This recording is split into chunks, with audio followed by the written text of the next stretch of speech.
Hi everyone, welcome back to the series. Today we're going to cover switch statements, finally. So switch statements are relatively simple, really. You can make them a bit more advanced if you want to.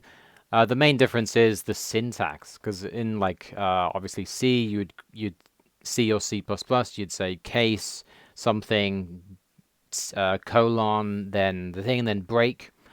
So you don't need to use breaks. Instead, you got to use commas. So, well, first of all, here to show the syntax. So switch and then the variable, and then we have the value here. So if variable is 1, if variable is 2, variable is 3, and then we use commas, then we use this weird kind of equals arrow to set where each one is. You can also use it as a kind of, it's almost a bit like a statement, as if like, say for example, const result equals switch, and whatever switch will come back, result will be set to that. So one thing about switches, though, they do have to be exhaustive. What exhaustive means is you have to cover every possible result, and that will depend on the circumstances. There could be some situations where maybe it would be impossible to get to the other result because you didn't set it, but you still have to exhaust it if it's possible. I'll go through that in a bit more. You can also do this, so you can put with a range, so you use 3 dots, which is kind of weird to use 3 dots. Use 3 dots, and that will be 0 to 99, I guess. Or you could do multiple ones with commas, like that. So I'll just give you a few examples of what I did here. Here, yeah, I just made it print line. It's just an easier thing, because if you call print like this, and you just want to print something like hello, like that, you've still got to do comma, dot, and why do I have to write this? Like, I have to write this. It's just like...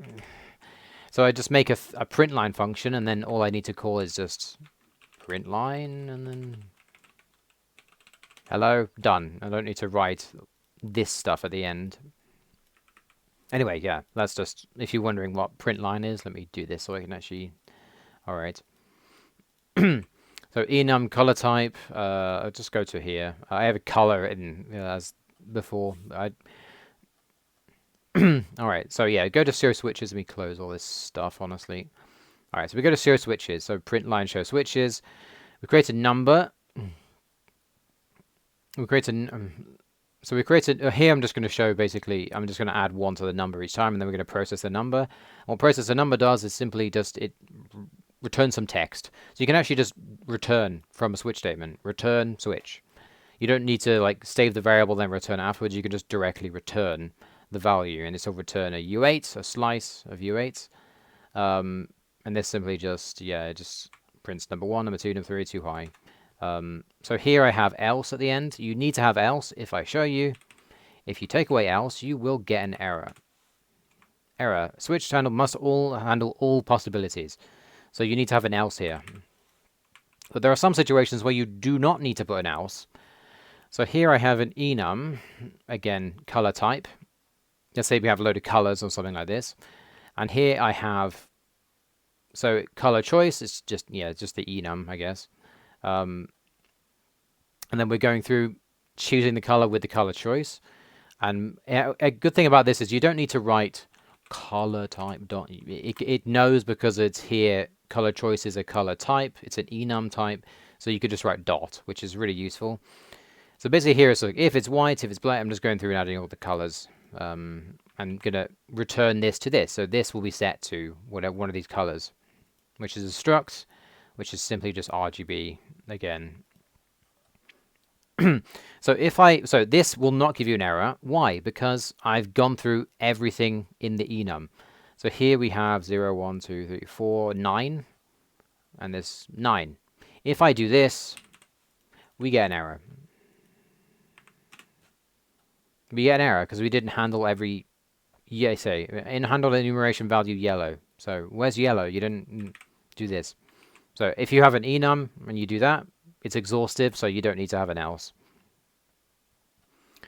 And then we can do this, so we can have, say, user age. If the user age is, you know, like this, too young, valid age, and then too old.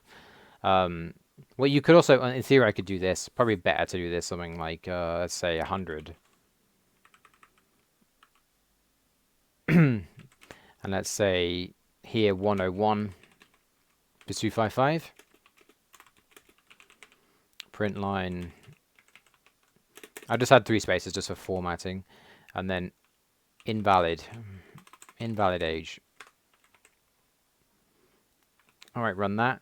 Maybe I'm discriminating against the people over 100, but anyway.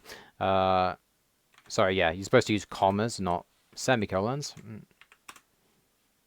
So that runs. It says too young because we are 15. But see here, what happens if I make this 254? What happens? As it's zig, you can guess. The problem is, so we have a U8, right? So we have a U8. A U8 is 0 to 255. So we have to handle all situations. Well, in theory, what you could do, instead of doing 101 you could just do else, I guess. You could do else like this, and then comment this out. Basically the same thing. But here, you have to handle every possible situation. So what the compiler will do is it will look at your U8, and it will say, like, they're okay. How many possible values are there? And you have to handle all of them. Or you have to use else. That's basically how it works. So you have to handle, if I make this 102, you're going to get an error. Because I'm not handling 101. See, I'm not handling all. I'm not handling 101. So it has to handle all of them, otherwise it won't work. So there are quite a few advanced things you can do. I can show you in the standard library what you can do with structs, what you can do with switches.